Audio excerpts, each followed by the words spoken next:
Okay. Great. We can call this meeting to order of the Joint Finance and Auxiliary Services and Personnel Committee meeting, Monday, July 24th at 5:30 p.m. There is a possibility that a quorum of the full membership of the Board of Education may be in attendance. There will be no full board action taken at any board committee meeting. Only members of the committee may vote on any items on the agenda. A live broadcast will be streamed on the school district YouTube page. You can view the recording on the School District of Menominee Falls YouTube site. To watch the recorded meeting, please visit School District of Menominee Falls YouTube site. Was the meeting properly posted? Yes. Great. Minutes approval. Let's see, we had a meeting. May 22nd, okay. We have minutes for the May 22nd, 2023 Joint Finance and Auxiliary Services Committee meeting. Can I get a motion to approve? So moved. Second? Okay, a motion by Joel Woppert, seconded by Carrie Deuce. All in favor say aye. Aye. Okay, moving on to item 2B, this is the approval of the minutes from the June 22nd, 2023 meeting. This is also a joint finance and auxiliary services and personnel committee meeting. Can I get a motion to approve those minutes? So moved. Second? Okay, motion by Joel Woppert, seconded by Carrie Deuce. All in favor say aye. Aye. All right, and then item 2C, which is the approval of the minutes of the June 26th joint finance. That one was No, just excuse me. finance.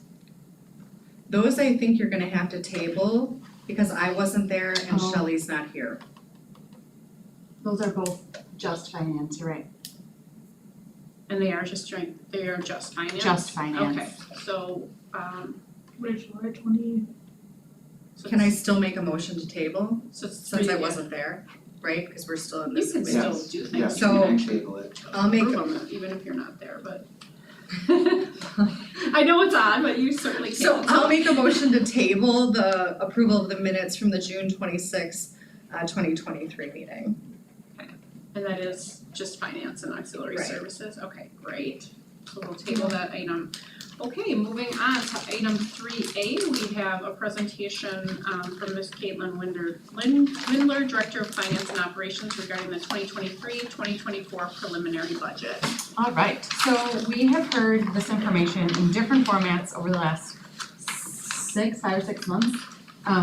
We're also doing it again tonight at our full board meeting, so I'll go high level over the stuff that's critically important and kind of keep it at the 30,000 foot view, and then we'll dig in at a more detailed level throughout the presentation. So the first I wanted to start with the first few pieces are the impacts from the state budget. So it's officially approved signed by the governor, and this is page 16, I believe, if you're following along.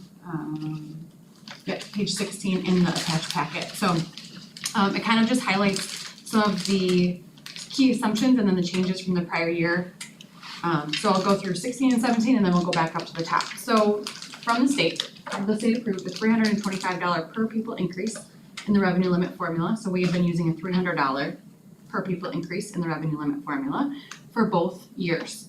And actually to perpetuity until the year 2425. So for the foreseeable future, unless a different state legislator changes things, we have a $325 increase per pupil. That, when compared to our $300 projection, because that's what we were using, we were looking at being conservative but also accurate conservative because we don't want to be too conservative and then all of a sudden we have cut a whole bunch of things that we didn't need to. So the $300 was very close actually to the $325 that came in and provided us about a $95,000 additional revenue. So that's the first piece. The second piece is that 33.25% special education reimbursement rate. So again, that is the percent that our eligible special education funds are reimbursed at. And we previously had been about 30%. So moving up to 33.25 was hugely impactful, actually more so than the previous factor we just looked at. and provided us about $230,000 in additional revenue. And that came in the form of basically a reduced transfer that we had to make from Fund 10 to Fund 27. All in all, our transfer still with that to Fund 27. So what we fund out of our general operating budget for special education programming is about almost $5.3 million. 5.279. So I'll point that out when we get into the specifics of where you're actually seeing that in the budget. But that part of the state budget was very impactful and very helpful for our budget. The other key assumption, I'll go through one more piece that we won't talk at the full board level, but it's helpful to understand when we start talking about comparatives with our neighboring districts, is one piece that's included in the state budget that doesn't affect us, but does impact some of our neighbors, is called the low revenue ceiling.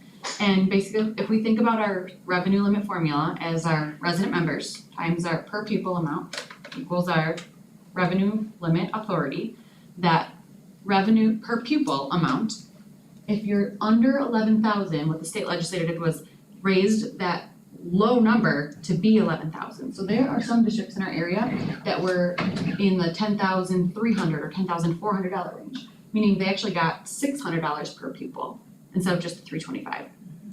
We were at 11,431, so we moved up to 11,756, just adding $325.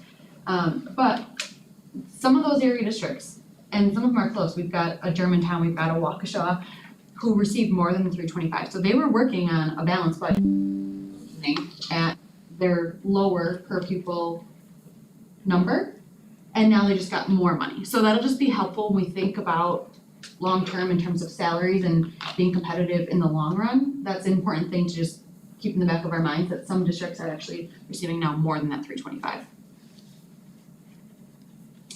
And then. Based on where people were sitting, Correct. so, yeah, it's, some people were really happy, others were like, okay, that's good. Mhm. But if you're sitting at 10,000, you got a substantial bump. Mm-hmm.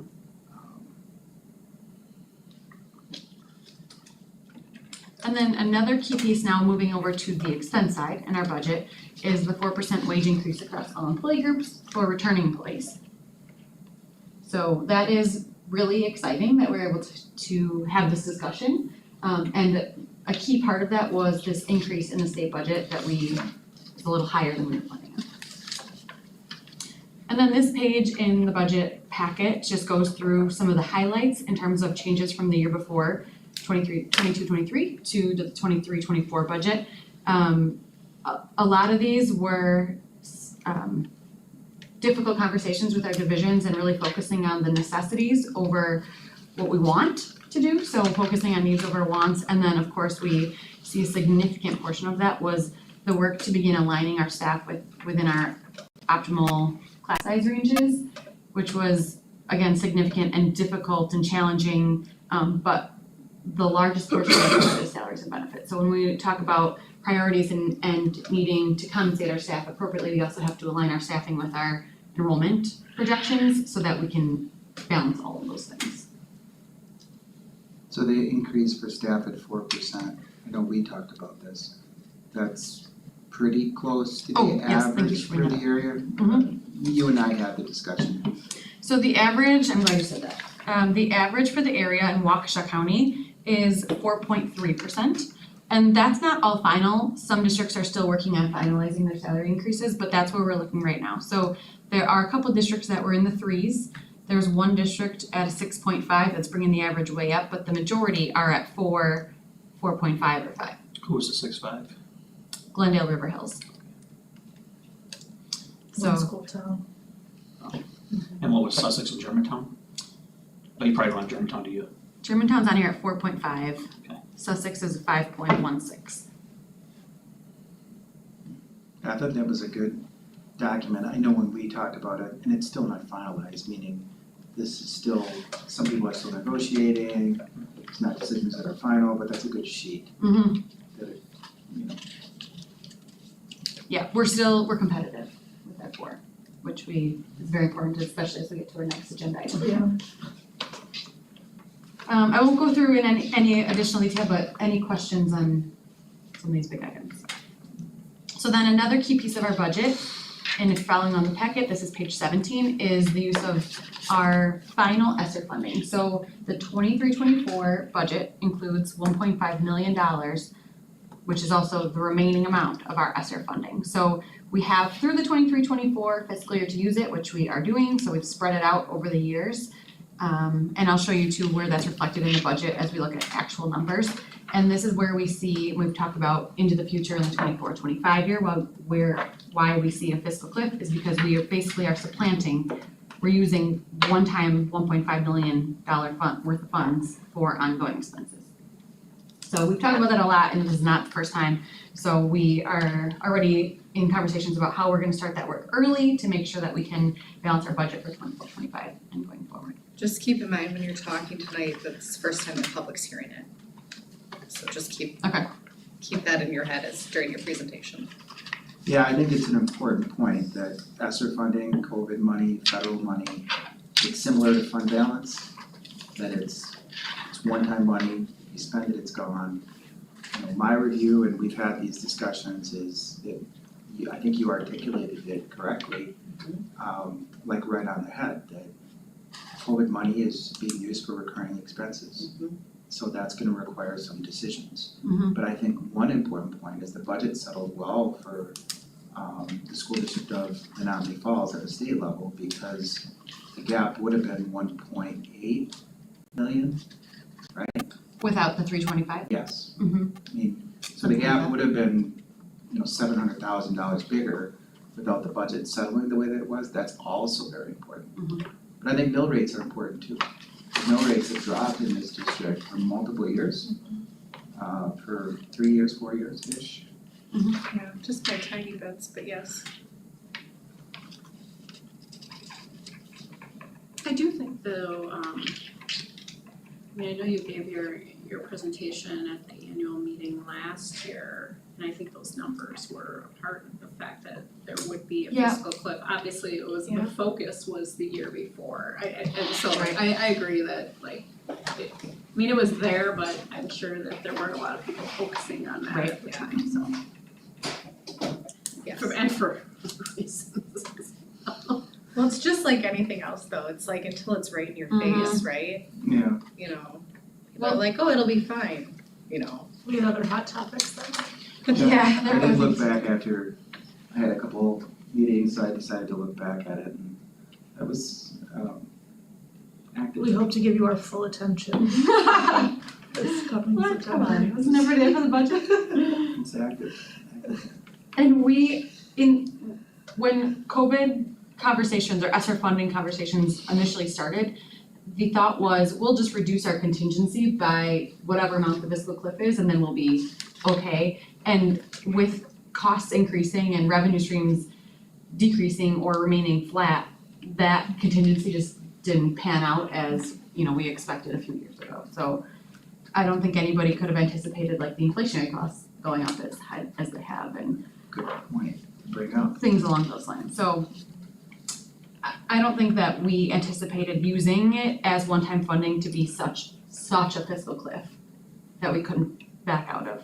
Mhm. But we have done a really good job of chipping away at it this year and having those conversations. It's not like we're gonna be talking about it in March next year for the first time. Like we're working through it. We've been having those discussions with principals and how focusing this coming year will be on the high school schedule. So we're gonna look at how we can be creative there in terms of offering classes every other year. Or what are our electives? The more electives we have, which is fine, but the more electives we have, the farther we're spreading our dollars out because we have more staff ultimately to run those. Taking a look at our class size minimums to make sure that we're maximizing our staffing. So we have some room in the high school level that we'll be targeting this year as we start to look at those these conversations. So I'm gonna go to what looks like the boring stuff, but for me it's kind of fun. Are we coming to the Fund 38 piece? We will soon, Okay. yep. Okay. Mhm. Because that's a big portion for the public, to be aware of that going away Yes. and how that really helps us. Okay, so I am moving to page 4 of the attachment if you're on it. This is what the board actually approved. So this is the DPI approved budget format. Everything else in this packet is supplementary info, but it does provide more details. This is kind of like the nitty gritty that the board has to approve in terms of the budget. So what I wanna work through on here is what we're looking at, so that you're understanding, and then we'll go through kind of what some of these numbers represent. So you'll see in the first column, these are all the funds. So obviously we have fund accounting, we have to keep our general operating fund separate from our special education fund, separate from debt service, et cetera. And then we've got 21-22 audited versus 22-23's budget numbers, and then the proposed 23-24. And I think seeing a few years in a row really helps to just understand like what's happening and give some context to these numbers.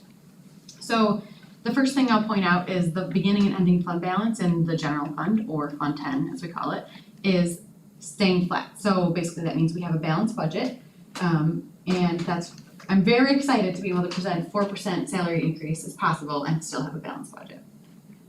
You'll see in line 5, the local sources, I can make this bigger. Local sources is mainly a property tax levy, and that's about 30.9, almost 30.6 million for our general operating fund. And then you'll also see in line 8, state sources, and the majority of that is equalization aid. So in the funding formula, 30,000 foot view, and our revenue limit authority, we take that number, subtract out our equalization aid, and that gets us our property tax levy. So when aid goes up, our levy goes down. And there are a million other factors, but that's like the big picture of it. So if aid goes up and taxes go down, I'll show you how we can kind of reflect that in our numbers here. If you look at the state sources, 2 years ago, we're seeing a $15.5 million, again, most of this is equalization aid payment. And then just in the 23-24 year, a few years later, we're looking at 18.9 million. So we have a few more $1 million in aid, and that is because another part of the state budget that was just approved is an increase in equalization aid. So basically the state put more money in that pot to spread across districts, which doesn't provide school districts with more spendable dollars, but it does provide tax relief. Because then what you're also seeing is in that local sources line, it decreasing ever so slightly, but decreasing. We got more aid, therefore the tax levy is going down slightly. And then you'll see total revenues and total expenditures, so those two numbers match, meaning we have a balanced budget. So $52.89 million for Fund 10, and I say that number because I'll point it out later when we look at how the budget is broken out, sliced differently in a different section. So then we've got our special projects funds. So these are 20s. We've got our Fund 27, which we know as our special education fund. And then we also have Fund 21, which is student activity accounts. And those two both separately are balanced budgets. The Fund 27 has to be a balanced budget. We cannot add or subtract from fund balance. It always has to be $0 in our special education fund. So that's why you're seeing the revenues and expenditures for the special projects funds exactly match as a balanced budget as well. And then we move to what Mr. Munoz explained as an exciting revelation in our budget is our debt service fund. So this is made up of both Fund 38, which is non-referendum debt, and then Fund 39, which is approved referendum debt. And the way that Fund 38 works is when we take our levy, we have to first subtract off the top anything that has to go towards a Fund 38 debt payment. So the greater amount of money that we have in expenses for debt payments that are due that fiscal year, the less money we have for Fund 10. With Fund 38, this year, 23-24, is our last year of debt payments, meaning we're gonna make our final debt payments for all Fund 38 debt this spring, which frees up money in the 24-25 fiscal year because we won't have any more Fund 38 payments to make. This is an extremely exciting piece because not having any 38 debt means that all that's left is referendum debt, which is good debt essentially. It's not bad to have debt when you're a public school district, but retiring this debt, it seems like there was some defeasance a couple of years ago. So that defeasance was very wise because you saved interest for the taxpayers, and now we're in a positive situation. So there's, like was just said, more money available in the 10 fund, which because of this debt retirement, that it's a direct relationship between having money, you know, instead of having a $1.8 million deficit, it's 1.1 because of some very good long-term decisions not that long ago with defeasance. Nothing really to talk about in the capital projects fund, and then in food service, generally we balance. This here, we're seeing expenditures exceed revenues, and that is intentional, and that's really the timing of some of the equipment purchases we've made, and due to supply chain issues, we hoped to get them before school was out, but we are still waiting. So they should be in before school starts, but what that means is they're in the 23-24 budget. So some of those planned expenditures for equipment that were going to happen in 22-23 are now just happening in 23-24. So that's just a timing issue. And we do have the fund balance to support that. DPI actually gives us a maximum amount of fund balance, 3 years after expenditures. So we're still, this helps us stay within that, so they're not coming back to us to say, you have too much money in your Fund 50 fund balance. Can I just question Absolutely. something, going back to Fund 10? Yeah. You said we were balanced, but I'm showing revenue is 52.8 and I'm showing expenditures is 53.3. Did you download that document earlier today? Yeah, Okay, is that why it's unbalanced? yeah, Okay. so the one that's attached, so the change was, I previously showed carryover, which we in the past have not showed at this meeting, or Okay. before for annual meeting. Is that here? Don't General, where you at? page 4. Page 4. Top. Nope, top. You got it right there though? I got it here. Top. So you Okay, I have see it seen- now, okay. So I updated it, that was a change that I made this afternoon. Yep. Okay, perfect, thank you. Because that carryover is not finalized yet, so it felt weird to put in here. And then when I looked back, we didn't include carryover yet. So in the past, Okay. we did show a balanced budget, which it is, and even with carryover, I mean, like, I still refer to that as a balanced budget because we're using unspent funds from the prior year. But it makes it cloudier. So that before our October budget, when we approve that, you'll see that carryover in there. Okay. And then I'll have an attachment that outlines, and the exact difference will be all the carryovers adding up to each other. Yeah, I was trying to figure out how is this balanced? There was, Okay. Sorry, there I- was Hold on. times like in the history of the board too, where they would allocate the carryover to specific stuff. As an example, they had to do like a lot of musical instrument replacements one year of like tubas and like extremely expensive brass instruments, and like that got like earmarked on that, Gotcha. so. Cool, thank you. That's helpful context. Okay, so then we moved to Fund 80, which is Community Service Fund. And again, that's a beginning, ending fund balance matching, revenues, expenditures matching, so this is a balanced budget in Fund 80. They have battled with like being competitive with wages, just like many of, that, let's say like type of skill set of worker, or like that, you're taking from the same pool that Quick Trip could be hiring for $14 an hour down the street, or Starbucks for the same rate. So we're making sure that we're paying our folks who are supporting our students in our community service programming, and being competitive so that, Quick Trip isn't stealing our people. Well, the other part about that is we could be making more money off Kids Inc. The wait list is so long. People need that wraparound care, that summer care, and that's where I think Jason has struggled the most with hiring. So we could potentially be bringing in more revenue too, but he can't get people, which you get. Cause like you're saying, like they make more Quick Trip. Yeah. That's probably, well, maybe it's not easier, Staffing it's is different. challenging all over, but I had a Work is good, really I had a good meeting with all the supervisors and Jason for Community Ed and Rec, very impressive. What I will note is, one of the things that sticks out from that meeting is there's well over $1 million in revenues that come from the program through fees and expenses. So, while, and obviously Fund 80 is showing this, much more money is actually coming from revenue to supplant and to pay for all of these services, including salaries. so, Does the, Go ahead. does the Education Academy, is there any connection to like Kids Inc? Like, I realize that you're not in college, you're not in an internship, but like, is there any way to? So I think they have done a little bit, a little bit. The problem is that their schedules are not the same as the elementary, so they start earlier and end earlier. And so we have trouble getting kids in high school to work Kids Inc. after because of sports and clubs and all that stuff. And then before, they're in school already, cause they start like an hour and a half earlier than like the little guys. So we have tapped into it. The summer is better. The school year is tricky because you're hiring someone to work like 2 hours in the morning and 2 hours in the afternoon. And that's always the hardest kind of stuff. And we try to figure out, can you be an EA in the middle? Can you be food service in the middle?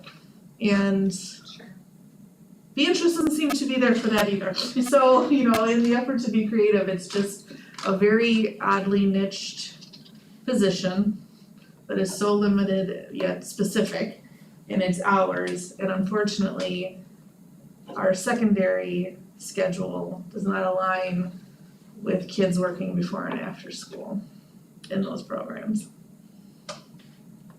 I mean, after school, they're like so busy. For you with kids, they're so busy in the afternoon, so we have tapped into that. They definitely work in the summer. It's the school year where we have trouble. Okay, so going to then the breakdown of the property tax levy, which I'm gonna actually show in the next page because I like it better. Same information shows our different funds that make up the levy. So the levy is not just general operating, it is portion general operating, majority general operating budget, but then also our debt service fund. So we've got both Fund 38, part of that, and Fund 39. The Fund 39 is the referendum approved debt, so that is the above and beyond dollars that the electorate at the time approved in the referendum to say, yes, you can increase my levy by this much. So we've got that as part of the debt service fund, and we also have a portion of that levy also for debt service fund that we'll be able to use for defeasance, and we'll have those conversations this winter. So we, as Mr. Munoz just said as well, that defeasance will help alleviate future interest payments and basically lower future levies. So all in all, and then our Fund 80, our community service levy, has increased by $25,000 over the last few years. Prior to that though, it stayed at the $825 for a few years. So it's not like every single year it's increased, but in our most recent history and in our inflationary costs and staffing challenge history, we've increased it by $25,000. And then another portion beyond the wages is utilities have gone up significantly. So that's another piece of that $25,000 increase in the Fund 80 levy. So all in all, overall levy, $3.7 million, so 37.8 million, 37,880,233, so a slight decrease from the prior year's levy. And then I'm gonna go into, I'm keeping mental note on time too, because we've got another agenda item, so stop when you have questions, but I'm kind of cruising. So we take, in order to find our mill rate, we take our total tax levy, divided by our equalized value, so all of the equalized value in all of our municipalities, and this is an estimate, we don't find this actual number out until October 15th. But for now, we use an estimate, and we are using an increased rate from the prior year of 7%. So we're not showing flat, we're using an increased rate. It could be higher, it could be lower, but we take the levy divided by our equalized value, and we get a mill rate of $7.10. So you can see the history of the mill rate has decreased over time. I can anticipate a few things. One is a concern over everybody's assessed values that have increased in the last year or two, and there are some goofy things with that. One is that the municipalities have to distribute a levy based on the assessed value. However, in state statute, school districts are to calculate an equalized value mill rate. So those are two different numbers, which is goofy and weird, but it's in state statute, it's how it goes. The other thing to note is the assessed value is all about like the portion that you pay of the levy. So I'm gonna use a philosophical example of how that impacts, like how your home assessed value increasing impacts or could impact your tax payments. So if the levy, I have to read my notes so I don't get this wrong. Okay. So if the levy stays exactly the same as the prior year and everyone's home value increases the same exact percentage, then everyone would still pay the exact same amount. Because your home as a percent of the total assessed value is the same percent. However, if your value increases by a larger percentage than your neighbor's home, you could expect to pay a larger portion of the levy. So it's goofy and it's not straightforward to explain. The mill rate that we use will be on your home's equalized value or fair market value, which is listed on your property tax bill. And then you have to subtract out, also on the property tax bill is a credit. So when you subtract that out, that math explains what your actual tax payment, the school district portion, will be. When we get to October, I'm gonna show a tax bill and show like which pieces you're gonna do the math from using the mill rate, and we'll have actual numbers. Again, these are Jello, these are gonna change before the budget's finalized, and show how any property owner can calculate how much their property tax portion, their school portion of their property tax bill will be. And then when will you know from the village, like the actual impact to the district budget? October 15th. We get the number on October 15th. So give me a couple days and then I can report on it. No, immediately on. Which is- The second it's The released. important thing to know that I think 30,000 feet is 947 mil 4 years ago, 710 projected this year, and there's still a 4% raise in a balanced budget. Mhm, And if you wanna put that into one sentence, that's a big positive. mhm. If there's a balanced budget, a 4% raise, and the mill is dropped over well over $2 in 4 years. And part of that substantial drop has to be the 38, right? 39. The 38 being eliminated, right? Yes, but it doesn't impact like the overall, because it would just go to Fund 10. Right. But we will see when we do defeasance from our Fund 39 debt, that will impact the mill rate. So I'm excited, that'll be a good conversation When we do. if or when. Right. We do a defeasance. We'll have a conversation this spring, starting with our finance committee. Right. Okay, so that's the main gist. I also have some graphs on the bottom on what that looks like on a $250,000 home and then the tax levy laid over the mill rate. But I wanna, of course, leave time for our next agenda item. So are there any burning questions or things that you want me to include when I talk in an hour? I think the big thing to include, just from my perspective, is the mill rate's gone down substantially in 4 years. We have a balanced budget and we're increasing people's pay. Because someone might ask you why with that, but that's the reality. Is the mill rate's dropped over $2. We're at a balanced budget projected and we're increasing people's pay. That's a substantial win. It's all positive. That's a substantial win. Is it possible you can print me off one of these before Absolutely. the current one? I'm gonna do that as is. And if you wouldn't mind disposing of that for me? Yep. Thank you. Alright. That's that. Did everybody get a little handouts? Yep. Okay. Yep. So I'll go quick too, because we do have another meeting. Scheduled this meeting.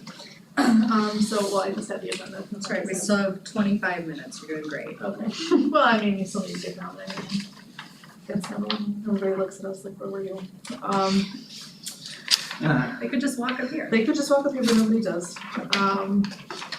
So the first, real page is this is an internal document that we keep, it's our draft certified staffing plan.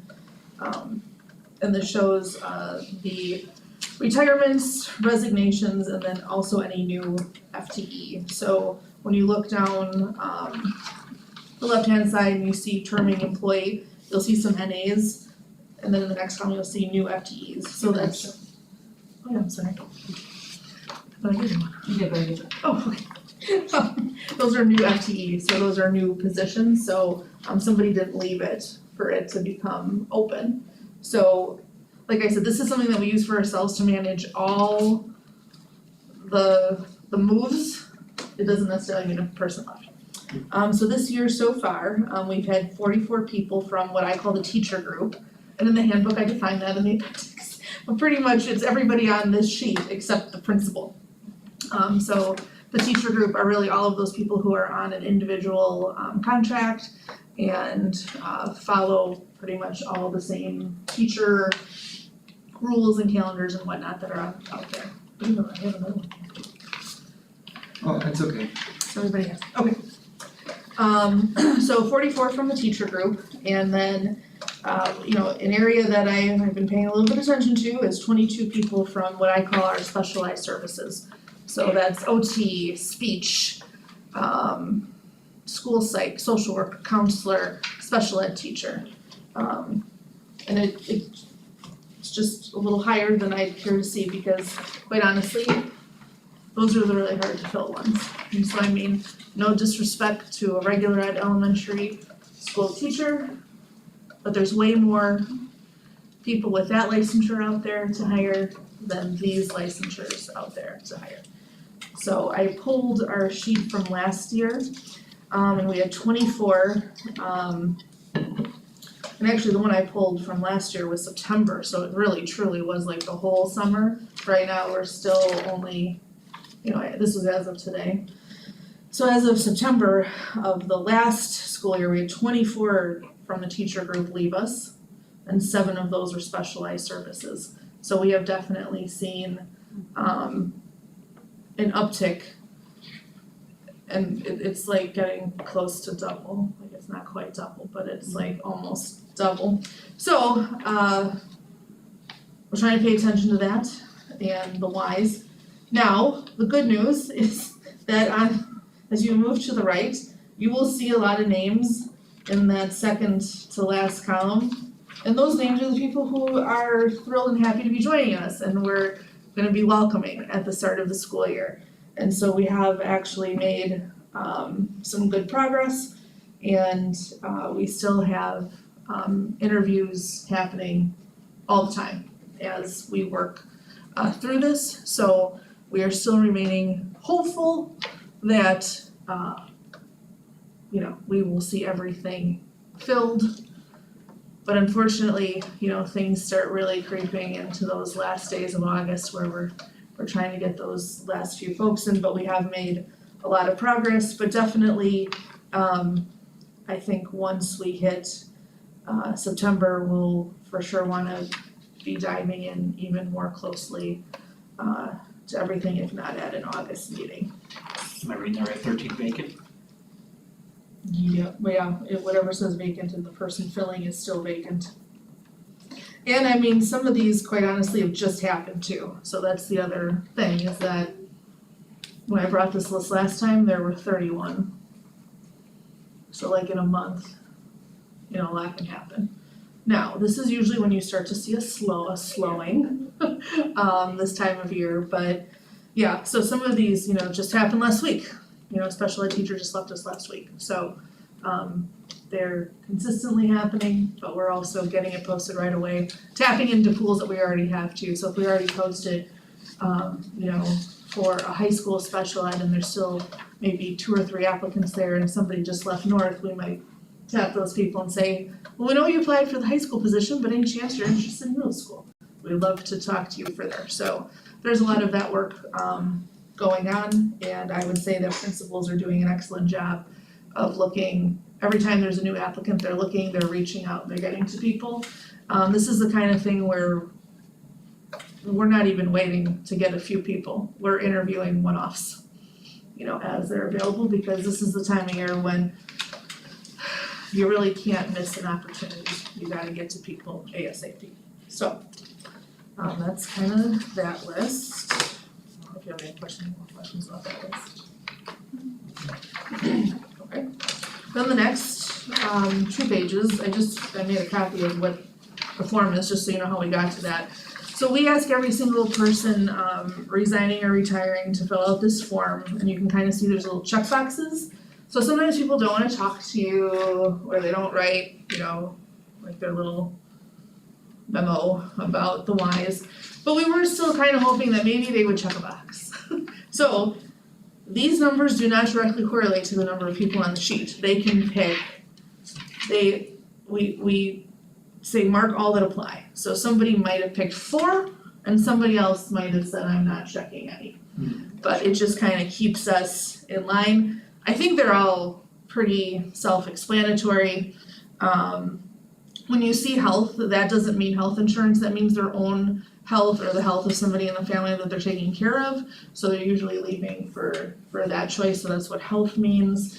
Another career path means that they're leaving education. So another school district, they're going to another school, they're probably gonna be the exact same thing or something very similar. Another career path means that for whatever reason, they chose to leave education, and quite surprisingly, we actually had a few teachers say that to us this year, that they were actually choosing to completely leave education and move on into other career paths outside of that. So that's another area where this year we saw a real spike in that, so something else to be paying attention to.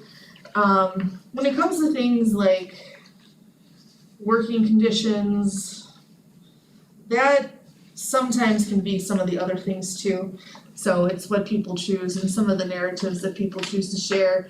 It's, increased caseloads, increased class sizes. You don't think you have all the materials that you need. You don't think people are necessarily respecting you as a professional the way you'd like to be respected or treated. So a lot of things can go into that. The nice thing about this is that I feel like I can easily share it publicly. It's just some general thoughts and feelings. At some point, if you want to actually know the details of what people have verbally said to me in their actual exit interview meeting, we had a lot of people this year request that, which I happily did. But I think Mr. Munoz and I would need to talk to Jennifer about like the correct format for that, because at some point, I don't like to share any information that could identify an individual, be it the person leaving. So, sometimes the people leaving are so few, we have so few of them, that everybody knows who it is. So, this is good information for my group though, these basic things, it helps us look into it. We're thrilled about the 4%, but only 4 people said pay, so, Right. it just helps us figure out into all of those things that we need to look into, but we do take this seriously. And then the other thing, when you see retirement, you'll see a number larger than what is shown as retirement on our sheet. So when it says retirement on our sheet, our list, that means that they retired with district benefits, that they're retiring from the district and they qualify for our retirement benefits. A lot of people are retiring from the profession because they've taught for 30 years, but they didn't teach them all here. So that's why you'll see a difference. So we did have a lot of people retiring from the profession. But on our sheet, they're a resignation, because this is how we kind of keep track of who is getting our retiree benefit. And so it's just kind of a little nuance, but we actually did have 14 people actually, come to that beautiful end of their career where they can actually retire and go enjoy all those other things, that life has to offer. But I don't want you to think that somehow we miscalculate retirements. It's just a nuance for us to make sure we're getting the right paperwork to the right folks. So, honestly, I think things have been going really well. People are really happy when they're talking to us on the phone and in person about joining the district. At some point in September, I think Jennifer and Carrie have experience where we bring them into the board meeting and they come and introduce themselves, and it's like really one of the best board meetings to meet all the new excited folks to the district. So we see a lot of good things happening this year, with a lot of great people coming to us with a lot of great experience and stuff that they're bringing to the district. So a lot of positives there still. I'll take it. I will take back all my paper. Oh, yeah. Oh, you can keep it as well. You can also keep it, but I will take my paper. Maybe someday I'll get a Google Doc for it. We'll see. I'm writing it down. Leah said she might get a Google Doc. Yeah. It's public, you can come back and watch it. Yep, recorded. Yeah, wait, loop that. For our start of your, that's, now we got video, that's good. There's video, you can play it. I might still deny it all, somehow. Troy and I are gonna have a lot of fun with that. I may or may not care for Google Doc to some level. that's been verbalized. I'm with you. I'm with you too, I do not like little dogs. I feel seen right now. I just need everybody to know that right now I finally feel seen. Because none of my colleagues seem to feel the same way as me. So, Great. Any other questions for Leah on her staffing update and exit survey data? Okay. Well, with that, we are to the last item, which is item number 4, adjournment. And if we're ready to do that, I would need someone to motion to adjourn. So moved. Second. Right, motion by Joel Wapper, seconded by Carrie Dukes. All in favor say aye. Aye. And we are adjourned. You guys are consistent.